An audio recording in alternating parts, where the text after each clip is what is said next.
Assalamualaikum warahmatullahi wabarakatuh. Perkenalkan, nama saya Lutfi Arifandi, NIM 022 dari Pendidikan Teknologi Informasi.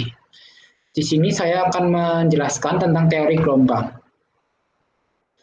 Teori gelombang. Gelombang adalah perambatan yang bersumber dari gangguan pada suatu medium. Pada peristiwa rambatan tersebut, tidak disertai dengan perpindahan tempat secara permanen dari materi medium. Gelombang menurut arah getarannya dibagi dalam dua bagian, yaitu gelombang transversal dan gelombang longitudinal. Gelombang transversal. Gelombang ini adalah gelombang yang arah getarnya tegak lurus dengan arah perambatannya, sehingga bentuk dari gelombang ini terdapat bukit dan lembah gelombang. Gelombang ini membutuhkan material solid untuk merambat dengan efektif.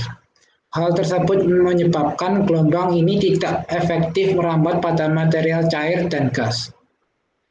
Gelombang transversal relatif lebih lemah jika dibandingkan dengan gelombang longitudinal. Cranford 1968. Contoh gelombang transversal seperti gelombang pada tali dan gelombang permukaan air. Gelombang longitudinal adalah gelombang yang arah getarannya berhimpit atau searah dengan arah rambatan gelombang. Gelombang ini tidak menunjukkan deretan bukit dan lembah, tetapi merupakan rambatan dan renggangan. Gelombang ini juga disebut dengan gelombang kerapatan atau density wave, karena kerapatan partikel berfluktuasi pada saat gelombang ini bergerak. Gelombang ini dapat menjalar pada material cair dan padat. Payne H.J. 2005. Contoh gelombang ini seperti terdapat pada gelombang pegas. Pergerakan partikel kedua gelombang ini ditunjukkan pada berikut. Sifat umum gelombang. Sifat umum gelombang secara umum memiliki tiga, yaitu 1. Gelombang dapat mengalami pemantulan atau disebut dengan refleksi. Kedua, adalah pembiasan atau disebut dengan refraksi. Ketiga, lenturan atau difraksi. Pertama, gelombang dapat mengalami pemantulan atau disebut dengan refleksi. Pada pemantulan gelombang berlaku sudut datang gelombang sama dengan sudut pantulnya. Pada saat gelombang bertemu dengan bidang batas, maka akan timbul gelombang pantul dengan arah yang berlawanan arah terhadap gelombang datang. Kedua, gelombang pembiasan atau disebut dengan refraksi. Dalam perambatan gelombang apabila melewati bidang batas dua medium, maka gelombang datang akan mengalami pembelokan. Arah pembelokan gelombang disebut dengan pembiasan. Berdasarkan hukum Snellius, dinyatakan bila gelombang datang dari medium yang lebih rapat ke medium yang lebih kurang rapat, maka gelombang akan dibiaskan mendekati garis normal dan sebaliknya. Ketiga, lenturan atau difraksi, yaitu apabila gelombang melalui sebuah penghalang, yaitu memiliki sebuah celah. Pada celah tersebut akan menjadi sumber gelombang baru yang meneruskan gelombang awal ke segala arah. Gelombang yang melewati celah tersebut akan mengalami lenturan atau disebut dengan difraksi. Gelombang ini dapat mengalami penggabungan dan perpaduan antara dua buah gelombang atau lebih pada suatu tempat bersamaan, disebut juga interferensi. Perpaduan gelombang terjadi apabila terdapat gelombang dengan frekuensi dan beda fase bertemu.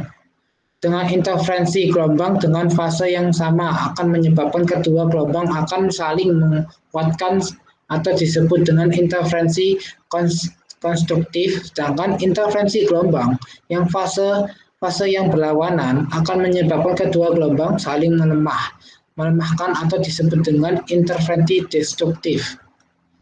Frekuensi dan periode gelombang. Frekuensi gelombang adalah banyaknya gelombang yang terjadi dalam satu satuan waktu. Frekuensi dinotasikan sebagai huruf F dengan satuan hertz atau disingkat dengan Hz. Frekuensi berbanding terbalik dengan periode. Rumus mencari frekuensi adalah F sama dengan 1/T, di mana F adalah frekuensi dan T adalah periode gelombang. Periode gelombang adalah waktu yang dibutuhkan untuk menempuh satu gelombang dalam satuan detik. Periode gelombang pada gelombang transversal adalah gerakan gelombang dari kedudukan seimbang ke puncak gelombang, kemudian kembali ke kedudukan seimbang, lalu ke lembah gelombang, sampai dengan kembali ke kedudukan seimbang. Gelombang seismik adalah gelombang elastis yang menjalar di dalam medium bumi yang diakibatkan oleh patahnya lapisan batuan ataupun disebabkan oleh ledakan.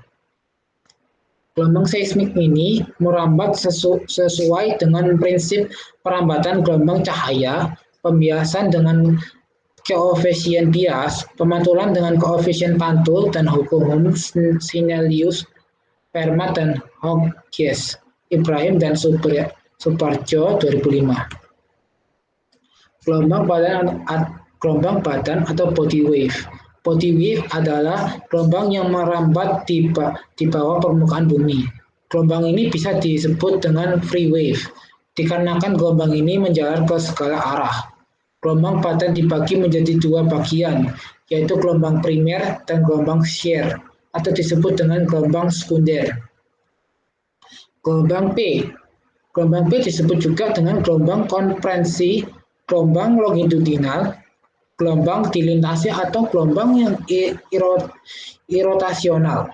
Gelombang ini dapat menjalar melalui segala medium, padat, cair, dan gas.